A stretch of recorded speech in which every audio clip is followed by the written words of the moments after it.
Katotohanan na ang kaligayahan ay mayroong pintuan, at ito ay mabubuksan lamang ng dalawang susi.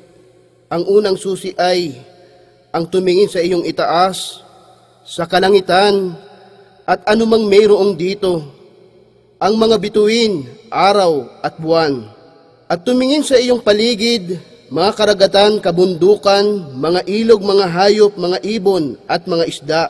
Hindi ba mayroong batas na sa mga ito ay nangangasiwa? Ang mag-isip sa iyong sarili at kaayusan sa iyong katawan kung papaanong nagtutulungan para sa iyong kalusugan. Sino ang naglikha sa mga dakilang nilikha na ito? At sino ang nangangalaga sa atin sa lugar na ito? Mayroon na bang umangkin na siya ang naglikha ng mga ito? Katotohanan na may isang dakilang naglikha sa mga ito at tunay na may kakayahan ang maawain. Katotohanan na ang unang susi ay nasa iyong kamay kung ikaw ay mapapanatag lamang sa tunay na Diyos at sa Kanya ay sasamba.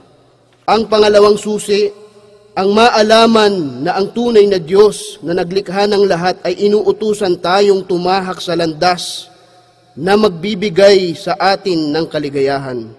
Katotohanan na ito ay landas ng Islam, na kung sino man ang tatahak dito ay magtataglay ng tunay na kaligayahan sa buhay at ganap na kapayapaan pagkaraan ng kamatayan.